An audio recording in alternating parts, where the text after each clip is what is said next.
Your people done. Your AI people with this fucking chat GPT shit. This Your scares the people. fuck out of me. What It's do your you mean? people. What do you mean? Your your AI people? your wacky coders. What have you done? Yeah, it's super interesting. Fascinating. Language models. I don't know if you know what those are, but that's the general systems that underlie ChatGPT and GPT. They've been progressing over the past maybe 4 years aggressively. There's been a lot of development. GPT-1, GPT-2, GPT-3, GPT 3.5. And ChatGPT, there's a lot of interesting technical stuff that maybe we don't want to get into. Sure, let's get into it. Well, I'm fascinated by it. So ChatGPT is based on fundamentally on a 175 billion parameter neural network that is GPT-3. And the rest is what data is it trained on and how is it trained. So you already have like a brain, a giant neural network, and it's just trained in different ways. So GPT-3 came out about 2 years ago, and it was like impressive but dumb in a lot of ways. It was like you would expect as a human being for it to generate certain kinds of text, and it was like saying kind of dumb things that were off. And you're like, all right, this is really impressive, but it's not quite there. You can tell it's not intelligent. And what they did with GPT 3.5 is they started adding more and different kinds of data sets there. One of them, probably the smartest neural network currently, is Codex, which is fine-tuned for programming. Like it was trained on code, on programming code. And when you train it on programming code, which ChatGPT is also, you're teaching it something like reasoning, because it's no longer information and knowledge from the internet. It's also reasoning. You can like logic. Even though you're looking at code, programming code is, you're looking at me like, what the fuck is he talking about? No, that's not what I'm looking at. I'm looking at you like, oh my God.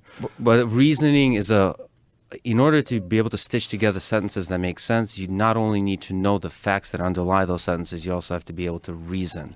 Yeah. And we take it for granted as human beings that we can do some common sense reasoning. Like this war started at this date and ended at this date, therefore it means that like the start and the end has a meaning. There's a temporal consistency. There's a cause and effect. All of those things are inside programming code. By the way, a lot of stuff I'm saying we still don't understand. We're like intuiting why this works so well. Really? But these are the intuitions. Yeah, there's a lot of stuff that's not clear. So so GPT 3.5, which ChatGPT is likely based on. There's no paper yet, so we don't know exactly the details.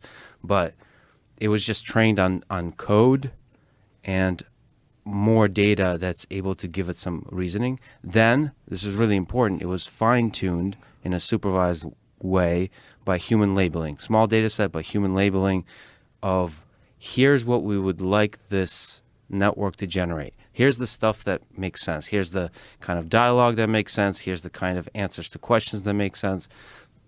It's basically pointing this giant Titanic of a neural network into the right direction that aligns with the way human beings think and talk.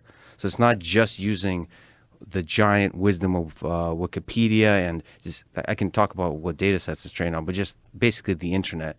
It was pointed in the wrong direction. So this supervised labeling allows it to point in the right direction to when it says shit, you're like, holy shit, that's pretty smart. So that's the alignment. And then they did something really interesting is using reinforcement learning based on labeling data from humans.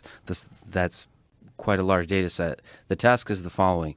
You have this smart GPT 3.5 thing, generate a bunch of text, and humans label which one seems the best. So ranking. Like you ask it a question. For example, you could do generate a joke in the style of Joe Rogan, right? And you have a label. They have 5 options, and you have a label. Does it mention dick and pussy? No, I don't know which. I don't know how exactly, but so you get it to rank. The human labeler is just sitting there. There's a very large number of them. They're working full time. They're labeling the ranking of the outputs of this model, and that kind of ranking, used together with a technique called reinforcement learning, is able to get this thing to generate very impressive to humans output. So it's not actually, there's not a significant breakthrough in how much knowledge was learned. That was already in GPT-3, and there was much more impressive models already trained. So it's on the way. not just OpenAI. But this kind of fine tuning, it's called, by human labelers plus reinforcement learning, you start to get like where students don't have to write essays anymore in high school. Yeah. Where you can style transfer, like I said, do a Louis C.K. joke in the style of Joe Rogan, or Joe Rogan joke in the style of Louis C.K. And it does an incredible job at those kinds of style transfers. It can more accurately query things about the different historical events, all that kind of stuff. Holy shit, man. The idea that you don't exactly know why it works the way it works, that's too close to human. That's too close to human thinking. Like, you know what this eerily is eerily similar to? The plot of Ex Machina. When he's talking about how he coded the brain. Do you remember that plot? That scene? That scene when he was... Yeah, no. The gentleman, what's the gentleman's name? The actor? That dude's badass. Really good actor. Oscar Isaac? Yeah. Isaac, yeah. Isaac? Great casting. Oscar Isaac. He's amazing. Alex Garland, the director. Oscar Isaac. Somebody I got to know. Oscar Isaac. It's He's in Star Wars and shit too. Yeah, no, that movie was it's in one of my top 10s.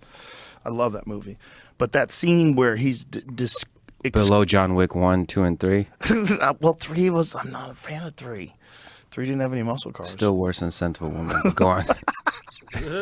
Call back. It's worse than Scent of a Woman. Which one? John Wick 3 or 1? All Don't of them. say, how dare you? All of them. You ever, It's silly man movies. Yeah, you ever watch them when you're on a treadmill, though? No, I Gives you don't. motivation. Yeah. It's constant action. You ever watch them 100 times on a treadmill, which apparently you have. Well, I was Some trying to variety win a bet. All right.